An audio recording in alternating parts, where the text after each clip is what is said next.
Is it beta or is it beta? Who cares? FM22 is out. Let's go have a look.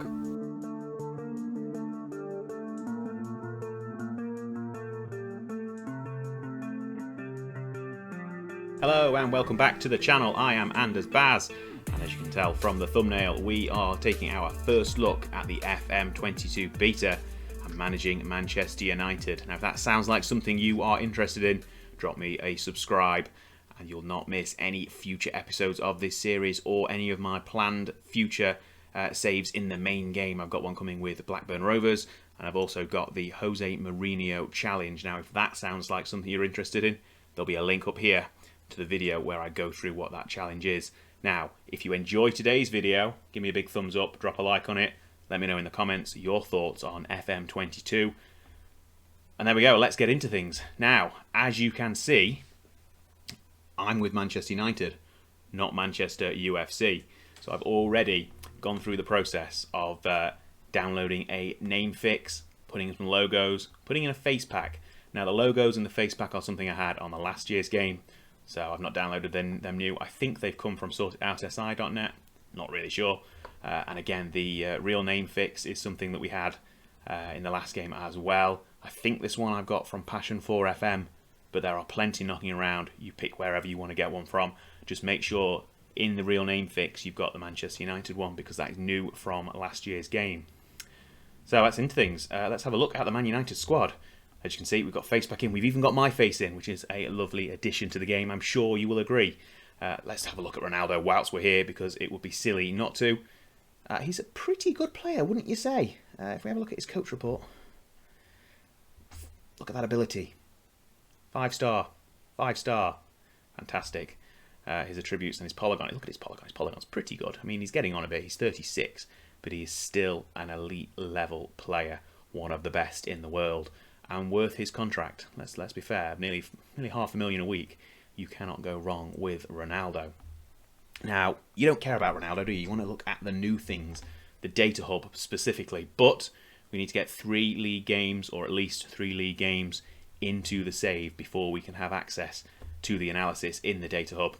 And we've got a good sized team. We've got head of performance and 5 out of 4 performance analysis, so we are well stocked in this regard. So the analysis we will receive should be of a very high quality. That is the main addition that I'm really interested in, that I want to look at in more detail, but that will be in a future episode. Today we're just going to have a quick look around, have a look at the squad, set up the tactic. I have already played one friendly against the reserves, but obviously at the moment, given the time of the season compared to the end of the Euros, a lot of the squad are on holiday still, and they are on holiday until sort of just before the season starts. So we look at the schedule. A lot of the players will not be getting back until before the Anderlecht friendly here. So I put in 3 more friendlies at the end of the pre-season, just to try and basically get some game time for those players who aren't going to be able to be in the side. So if you look at the squad that faced our reserves, our second 11, it wasn't a particularly strong one. But we'll have a look at the tactics whilst we're talking about that. And this is the sort of style I'm going to go with. To be honest, I wanted to play 3 at the back and have some wide centre-backs just to exploit that new feature. But I don't think we've got the squad quite for that yet. So we're going to go with a tiki-taka style in a 4-3-2-1 or a 4-3-3.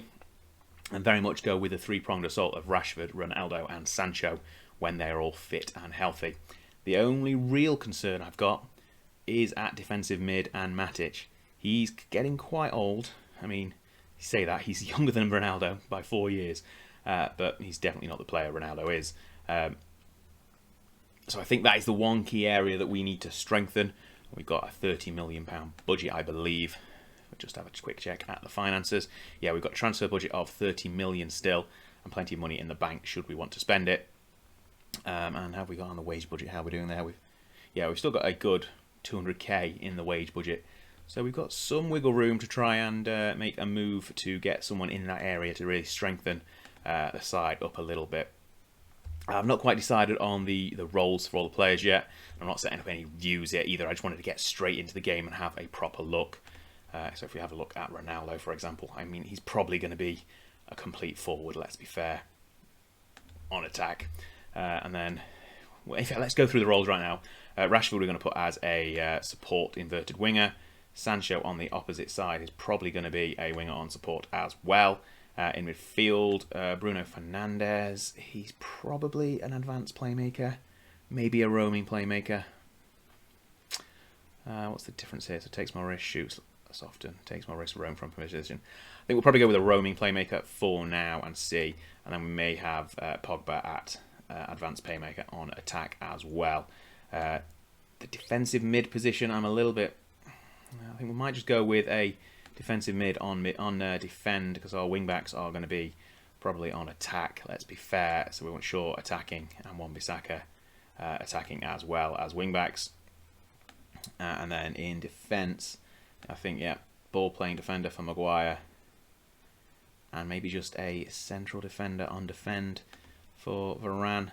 And then De Gea, we want as a regular goalkeeper, not a sweeper keeper.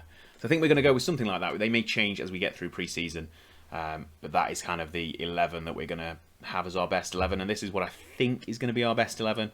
Obviously things can change. We might have to make some movements around in the midfield, maybe try and get McTominay in, but that'll obviously come through as we get through pre-season, when everyone comes back off holiday, basically, because a lot of players are not going to be back off holiday until the end of the month, beginning of August.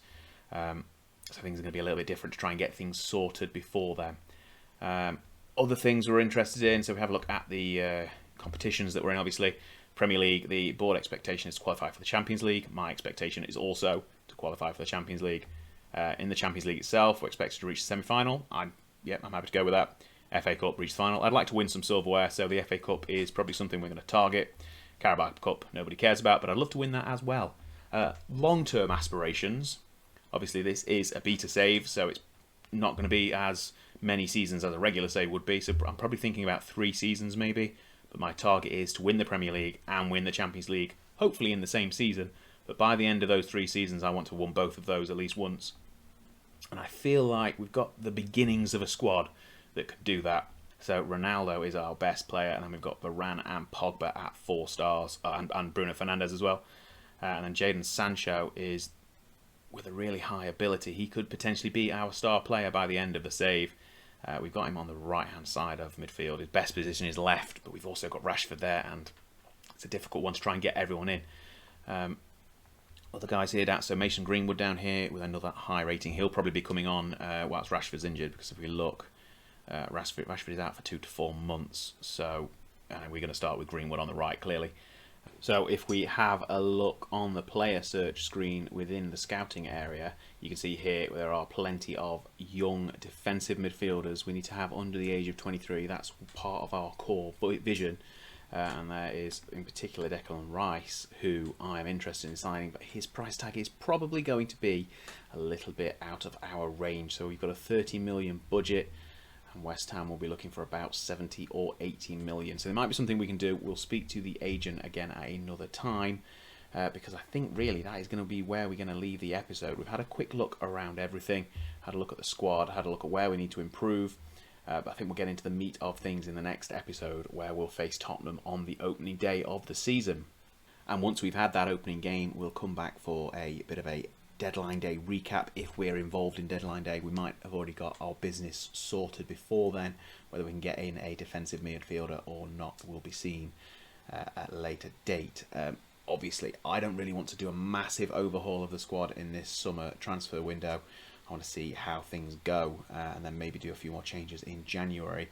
But we do need that defensive midfielder, so if we're still in the market come deadline day, we'll have an episode dedicated to that, and maybe have the game against Southampton, or maybe come back for the Newcastle game, because they will have probably done a lot of business given their financial situation now in the game. Right then, that is where we're going to leave things today. We're going to come back for that Spurs game on the opening day. So there we go then. I hope you've enjoyed this quick-fire episode to start things off, and we'll be back tomorrow with the next episode. I can't wait. I hope you will join me there. Thank you very much. Goodbye. Well, hey, you've made it to the end of the video, and hang on, it's a subscribe button. Tap on this. Even if you've done it already, just try it, see what happens. And then if you're hanging around, have a look at these. One of these. Check out some of this amazing content. You won't regret it. I'll see you next time.